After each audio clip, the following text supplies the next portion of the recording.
성도 여러분, 오늘은 교회력으로 성령 강림절 후 두 번째 주일입니다. 성부, 성자, 성령 삼위일체 하나님의 크신 은총이 여러분과 함께 하시기를 기원합니다. 이거 뭔지 아시겠습니까? 이거 기억하시겠습니까? 이거 지난 5월 14일 날 주일 예배 오신 분들 남자 형제님들의 하나요 한 송이씩 나눠드렸던 그 장미꽃 중에서 하나입니다. 로즈데이를 맞아서 소중한 사람, 고마운 사람, 사랑하는 사람에게 이 장미꽃 한 송이로 구실 삼아 마음 좀 표현하고 살라고, 사랑한다고, 고맙다고, 감사하다고 말 좀 하고 살아라고 사랑의 실천을 위해서 나눠드렸던 장미꽃입니다. 보십시오 여러분, 여기 말라버린 장미꽃 한 송이가 있습니다. 오늘 여러분께 보여드리고자 지난 한 달 내내 이렇게 거꾸로 매달아 가지고 건조기 앞에서 말려온 장미입니다. 한 달 전에는 참 고왔습니다. 어쩜 이렇게 장미를 예쁘게 가꾸나 싶을 만큼 꽃송이도 크고 여기 있어도 향기가 코로 전해질 만큼 향기가 진동하는 아주 곱디고 온 장미꽃이었습니다.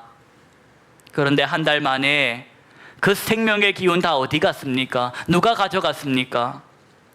여기 말라버린 장미꽃 모양만 남아있더라는 겁니다. 여러분, 성경이 말씀하십니다. 꽃은 시드는 거야, 풀은 마르는 거야. 그러므로 모든 육체가 풀과 같고 그 모든 영광은 꽃과 같다라는 것을 알아라. 뭘 의지하고 살아야 합니까? 주님께서 말씀하십니다. 세세토록 있고 영원한 주의 말씀을 붙들고 살아라 하십니다. 저와 여러분에게 전해주었던 그 복음이 바로 그 말씀이라십니다. 여러분, 한 달 되었습니다.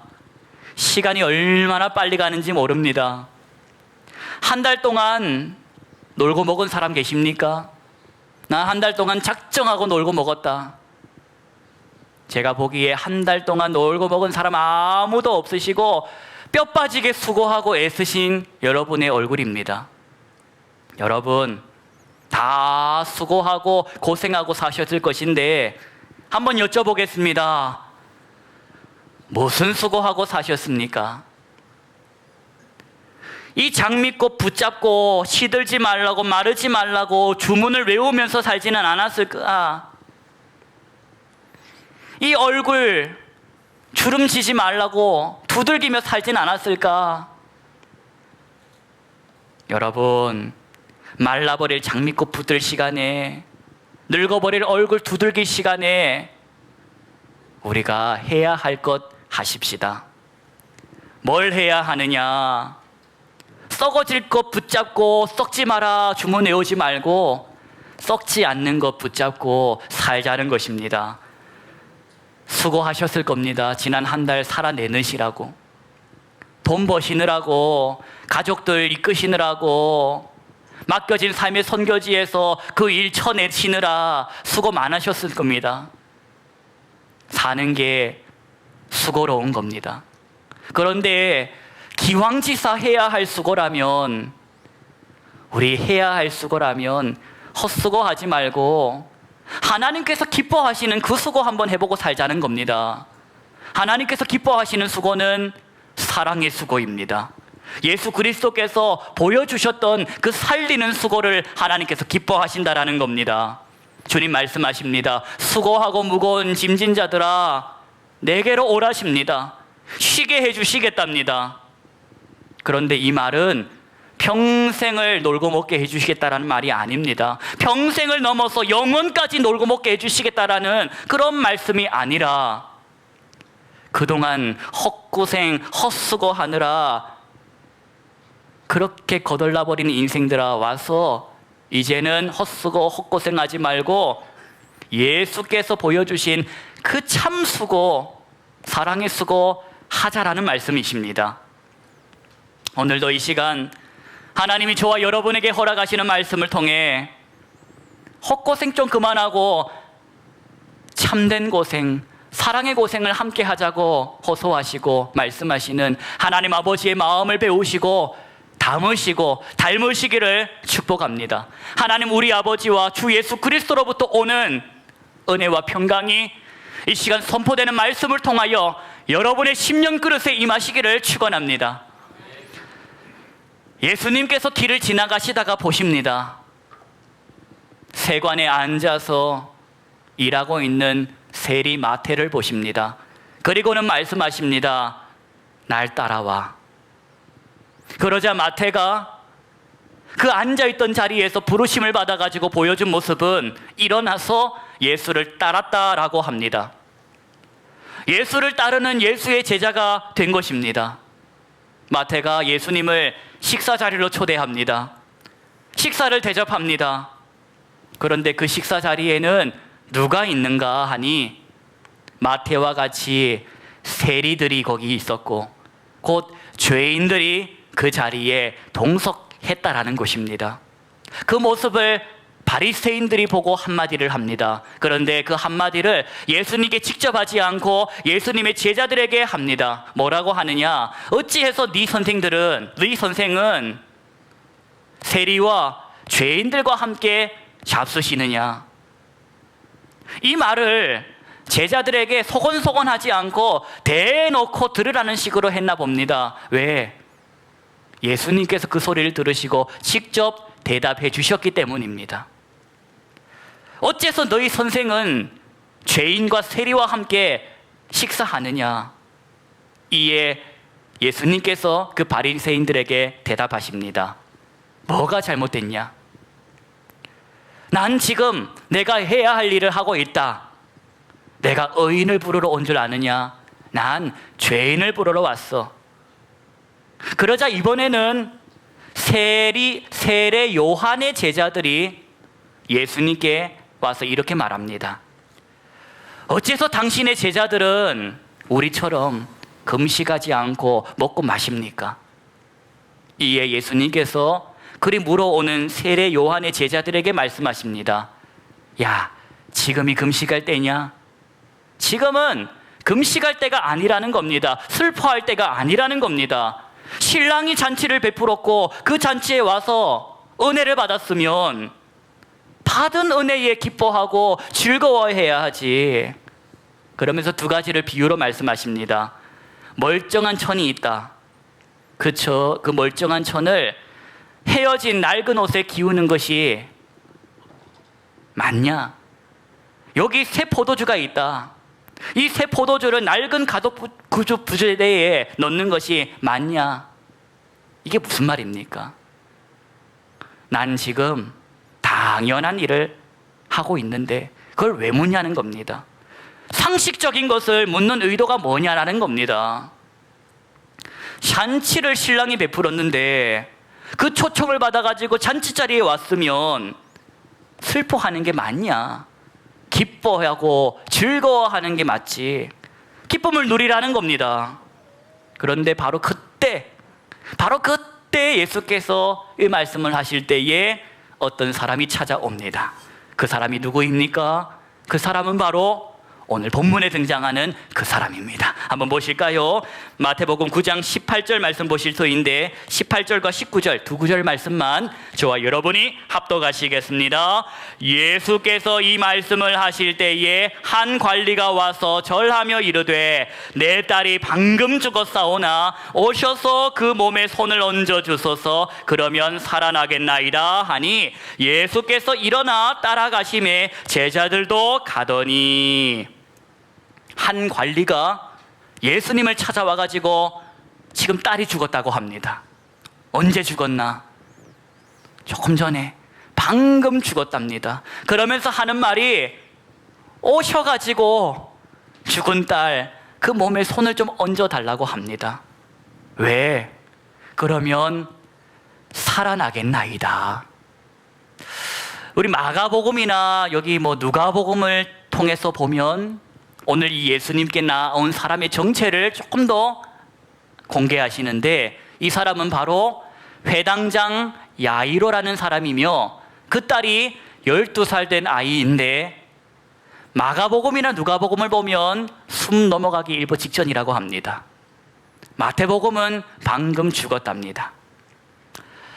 방금 내 딸이 죽었사오니 주님 부디 오셔서 그 죽은 딸 몸에 손을 좀 얹어 주십시오.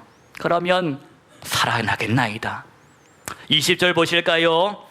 20절로 22절까지 저와 여러분 합독하시겠습니다. 12해 동안이나 혈류증으로 앓은 여자가 예수의 뒤로 와서 그 겉옷가를 만지니 이는 지 마음에 그 겉옷만 만져도 구원을 받겠다 함이라. 예수께서 돌이켜 그를 보시며 이르시되 딸아 안심하라, 네 믿음이 너를 구원하였다 하시니 여자가 그 즉시 구원을 받으니라. 아멘. 한 여인이 예수님 뒤로 와가지고 예수님의 겉옷가를 만집니다. 왜 그랬을까? 명품인지 짝퉁인지 알아보고 싶어서 만졌겠습니까? 예수님의 겉옷가를 뒤로 몰래 와서 만진 이 여인은 살고 싶어서 만졌습니다. 살고 싶어서. 어떻게 살고 싶어서? 부정하다 부정하다 그딴 소리 좀 그만 듣고 이제는 제대로 멀쩡하다 멀쩡하다 이 소리 좀 듣고 싶어서 예수님의 옷가를 몰래 와서 만졌다라는 겁니다. 그런데 길을 가던 예수님께서 가던 길을 멈추시고는 어떻게 하십니까? 뒤를 돌아가지고 자기 이 옷 겉옷가를 만진 여인을 쳐다보시면서 이리 말씀하십니다. 뭐라 말씀하십니까? 딸아 안심하라. 이 말씀 하시기 전에 다른 복음서를 보니까 예수님께서는 가시다가 자기 옷 겉옷을 만지는 그 순간 능력이 나감을 아시고는 가던 길을 멈추고 뒤로 돌아 이리 말했답니다. 누구냐? 누가 내 옷을 만졌느냐? 수많은 사람들이 보는 앞에서 공개적으로 자기 옷 만진 사람을 찾아내시더라. 그 순간 예수님께 허락받지 않고 몰래 뒤에서 옷자락 만졌던 그 여인의 마음이 어땠을까? 그 마음이, 표정이 어땠을까? 여러분 이거 보이십니까? 잘 안 보이시지요? 뒤에 앉으니 잘 안 보이는 겁니다. 앞으로 앞에 앉으시면 훨씬 더 잘 보이실 겁니다. 이거는 바로 히브리 말로 치치트라고 합니다. 흰색과 청색 실로 꼬아 만든 술 장식입니다. 테슬이라고도 하지요. 예수님 당시 유대인들은 겉옷을 입고 돌아다녔는데 그 겉옷은 직사각형의 이런 천으로 되어 있고 그걸 머리부터 이렇게 둘러쓰는 그런 형태였습니다. 그리고 그 직사각형 귀퉁이 4개에다가 지금 보시는 이 술 장식 치치르를 매달고 다녔습니다. 왜 이런 걸 매달고 다녔나? 하나님이 하라고 하셨습니다. 이걸 매달고 다닐 때에 이게 눈에 들어올 때마다 기억하라는 겁니다. 뭘 기억해? 나는 하나님의 사람이다. 나는 하나님의 사람으로서 하나님이 하라고 하신 그 율법들, 그 계명들을 지키며 살아야 하는 사람이다. 그걸 기억하라는 선한 의도로 하나님이 자기 백성들에게 일러주셨는데, 문제는 이 말씀을 듣고 따르는 사람들이 하나님의 선한 의도를 왜곡시키더라 하는 겁니다. 어떤 사람들은 이 술장식을 길게 만들어 가지고 옷에 달고 다닙니다. 그러니 시장에 나가서 걸어갈 때마다 시장 바닥을 질질 끌고 다닐 거 아닙니까? 형편에 따라, 재력에 따라, 신분에 따라 이 술장식을 막 변형시켜서 만드는데 그것만 쳐다봐도 저 사람 주머니가 두둑한지 가벼운지, 저 사람이 기침 좀 하는 사람인지 아니하는 사람인지를 티내고 달더라. 그래서 예수님이 복음서에서 뭐라고 합니까? 시장에서 긴 옷 입고 다니는 사람을 꾸짖지 않습니까? 외식이라는 겁니다. 여러분, 저와 여러분은 하나님의 선택을 받은 선민이요, 하나님의 거룩한 성민입니다. 그런데 그 유대인들이 거덕가에 이 술장식을 달고 다녔는데, 이 술장식은 허락 없이 만졌다가는 봉변을 당했습니다. 왜? 이 술장식은 권위의 상징이었기 때문입니다. 이 술장식은 아무나 멋있다고 어디서 만들었냐고 덥석덥석 잡아서는 안 될 권위의 상징이었기 때문입니다. 구약 성경에 보면 다윗이 사울을 죽일 수 있었는데 죽이지 않고 겉옷을 비었다라는 대목이 있습니다. 그게 바로 이 술장식을 칼로 끊어낸 겁니다. 모욕을 준 것입니다.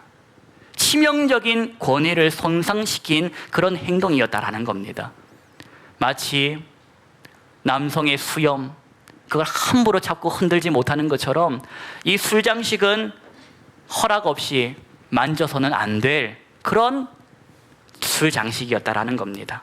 그런데 예수님 당시에 어떤 소문이 있었나, 어떤 미신이 있었나, 신령한 사람, 유명한 랍비들의 이 술장식을 만지면 어떠한 병이라도 나을 것이라는 그런 속설이 있었습니다.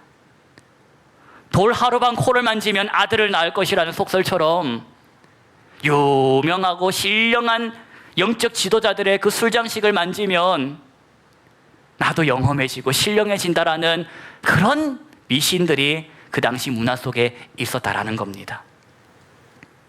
오늘 여인이 작정하고 예수님의 허락 없이 그 군중들에 숨어 예수님 곁에 와서 예수님 몰래 이 술장식을 만집니다. 복음서를 보니 그 순간 그 여인의 병이 나았다고 합니다. 그러면 해피엔딩 아닙니까? 그런데 예수님께서 가시다가 길을 멈추시고 돌아서서 하시는 말씀이 누구냐? 누가 내 허락도 없이 이걸 만졌냐? 사람을 찾으시더라는 겁니다. 이 여인이 언제 허락받았습니까? 잘못을 추궁하는 식으로 예수님께서 누구냐? 여러분, 왜 예수님께서 그러셨을까? 모르시는 것도 아니고 다 아실 만한 분이 좋은 게 좋다고 넘어가시면 되지, 왜 굳이 사람들 앞에서 이 여인을 민망스럽게 찾으시느냐 하는 겁니다. 여러분, 예수님께서 자기 겉옷을 만진 여인을 쳐다보시고 이 말씀하십니다. 딸아, 안심해라. 모른 척하고 지나가실 수 있었는데 그러지 않으시고 꼭 그 여인을 만나서 하시는 말씀이 딸아, 안심하랍니다. 이게 무슨 의미인가? 여러분, 조금 전에 제가 말씀드렸습니다. 이거는 권위의 상징이라고 했습니다. 누구나 아무나 허락 없이 만지지 못하는 것이 문화라고 했습니다. 그런데 허락 없이 만질 수 있는 사람들이 있었는데 그게 바로 자녀였다는 겁니다. 내 아버지 술장식은 내가 아버지께 허락받고 만지는 게 아니라 자녀의 권세로서 만질 수 있었다라는 겁니다. 여러분, 할아버지 수염을 누가 만집니까? 손주가 만지는 겁니다. 예수님께서 모른 척 하실 수 있었습니다. 능력이 빠져나갔고 여인은 고쳤으니 가실 길 가시면 되는데 굳이 멈춰서 돌아서셔서 사람들 다 보는 앞에서 그 여인을 찾아 세우신 다음에 말씀하십니다. 평생을 죄책감같이 살지 말아라. 평생을 미안한 마음으로 살지 말아라. 딸아, 평안하라. 여러분, 그게 예수님입니다.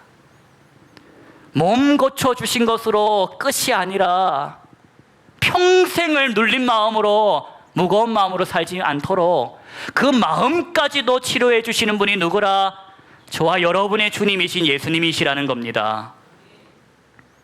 그 예수님을 저와 여러분이 지금도 예배하는 것입니다. 23절 보실까요? 23절로 26절까지 합독하십니다.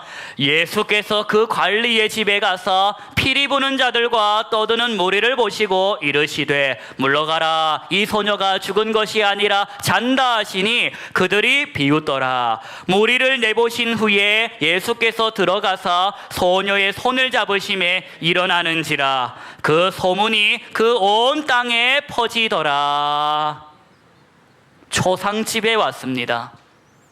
피리 부는 사람들이 피리를 불고 곡하는 사람들이 곡을 하고 있는 이곳은 초상집이라, 슬픔의 자리라, 눈물의 자리라 떠들고 있습니다.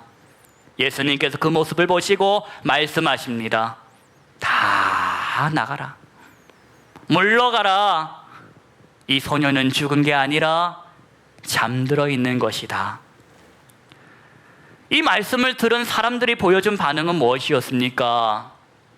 비웃더라. 비웃더라는 겁니다. 딱 봐도 죽은 건데 죽지 않고 자고 있다 하니 말이 되는 소리를 하세요 하고 비웃지 않았겠습니까? 그런데 거기에 비웃지 않고 붙들었던 사람은 존재합니다. 누가 그 말씀을 비웃지 않고 아멘으로 붙들었겠습니까? 죽은 아버지가 비웃었겠습니까? 아이고 주님 하고 비웃었겠습니까? 찬다 하시니 아멘 주여 믿나이다 말씀을 붙들지 않았겠습니까? 예수님 비웃는 사람 다 내보내신 이후에 그 소녀, 누워있는 소녀의 손을 잡으십니다. 그러자 그 소녀가 일어나더라. 그런데 언제 손잡아 달라고 했습니까? 그런 건 처음부터 바라질 않았습니다. 그저 당신의 손을 얹어만 주셔도 된다고 부탁드렸습니다. 언제 저를 딸이라고 불러달라고 했습니까? 그런 건 처음부터 바라지도 않았습니다. 그러나 여러분, 예수님 한 걸음 더 나아가시더라는 겁니다. 한 걸음 더 나아가셔서 손 잡아주시더라는 겁니다. 한 걸음 더 나아가서 딸이라고 불러주시더라는 겁니다. 살렸으니까 끝, 고쳤으니까 끝, 이게 아니라 너 다시 살았으니 이제 어떻게 살아라? 너 고침받았으니 이제 어떻게 살아라? 내 딸로 살아라는 것입니다. 하나님의 자녀로 살아가라는 겁니다. 예수님은 그렇게 만나주신 겁니다. 저와 여러분도 그렇게 만나주셨습니다. 구원해 주신 다음에 이제부터 넌 알아서 살아라 하지 않으시고 지금까지도 저와 여러분과 발맞추며 동행하고 계시지 않습니까? 말씀으로. 세관에 앉아가지고 세리로 살아갈 그 마태에 모른 척하고 지나가지 않으시고 멈추어 서서 그에게 말씀하셨습니다. 나를 따르라. 땅바닥에 코박고 살다가 나이 들어 병들어 죽을 인생, 그런 나를 하나님께서 모른 척하지 않으시고 말씀으로 찾아오셔서 붙들어 주셨습니다. 은혜 받고 나니 하늘이 보였습니다. 평생을 땅에 코박고 살았는데 하늘이 열려 있었습니다. 이 땅의 삶이 끝이 아니라 하나님 나라의 삶이 있음을 알려주셨습니다. 그리고는 말씀하십니다. 영접하는 자, 곧 그 이름을 믿는 자들에게는 하나님의 자녀가 되는 권세를 주셨다. 딸로 살아라라는 것입니다. 아들로 살아라는 것입니다. 이제부터 너는 하나님의 자녀가 되었으니 자녀의 권세를 누리며 살라라는 것입니다. 자녀의 삶이 뭡니까? 자녀다운 삶이 뭡니까? 이제 보고 좀 배우라는 겁니다. 보고 배워라. 이제부터 너는 내 딸이다. 날 보고 배우라는 겁니다. 로마서 8장 29절입니다.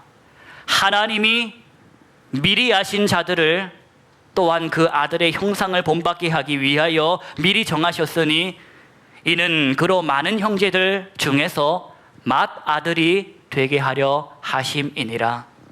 맏아들 예수 바라보고 배워라, 닮아라, 살아라 하신 겁니다. 말씀으로 하나님께 손이 붙잡혀 일으킴을 받은 성도 여러분, 딸이라고 아들이라고 자녀라고 칭함받은 성도 여러분, 그때로부터 지금까지 어떻게 살고 계십니까? 뭐하고 살고 계십니까? 기억하십시오.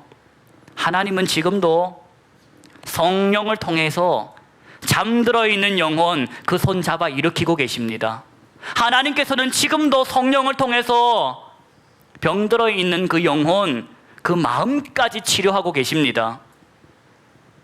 그걸 아신다면, 하나님은 지금도 살아계신다는 걸 아신다면 왜 하나님하고 발 맞추어 입 맞추어 눈 맞추어 살기를 주저하십니까? 한 번밖에 없는 인생, 헛고생 헛수고 하지 말고 수고를 해도 기왕시에서 할 수고, 살리는 수고, 하나님 기뻐하시는 세우는 수고하며 살자는 것입니다. 나 같은 죄인 살려주셨는데, 구원받은 성도 여러분, 하나님의 선한 일에 동참하며 사십시오. 하나님의 손이 되어가지고 살아보자는 겁니다. 하나님의 입이 되어가지고 말 좀 하고 살자는 겁니다. 이 한 주간 하나님께서 저와 여러분을 내보내시는 그 삶의 선교지에서 하나님의 입이 되어가지고 복음 말하고 하나님의 손이 되어가지고 사랑을 실천하며 살도록 성령의 충만함을 고하시고 받으시기를 바랍니다. 입이 되어 말하고 손이 되어 살아라. 그렇게 오늘도 주의 날에 열어주신 성경을 통하여 말씀하시는 하나님의 음성의 귀를 기울이시고 내보내시는 삶의 선교지에 성령의 충만함으로 하나님의 손이 되어 일하고 하나님의 입이 되어 말하는 저와 여러분 되기를 간절히 소망합니다. 기도하십시다. 하나님, 몸만 고쳐주신 것이 아니라 마음까지 고쳐주시는 그 시크한 하나님의 사랑을 바라봅니다. 딸아, 안심하라.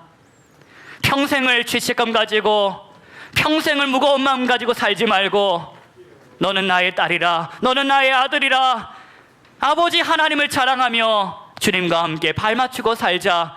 이렇게 초대하여 주시는 하나님의 사랑에 감사를 드립니다. 오늘도 주의 말씀을 듣고 결단하며 삶의 선교지로 나아가는 성도들에게 성령의 충만함을 허락하여 주시고 삶의 선교지에서 주 예수 그리스도의 복음을 말하는 입이 되게 하시고 주 예수 그의 사랑을 실천하는 손이 되어 살아가도록 성령으로 붙들어 주옵소서. 예수님의 이름으로 기도하옵나이다. 아멘.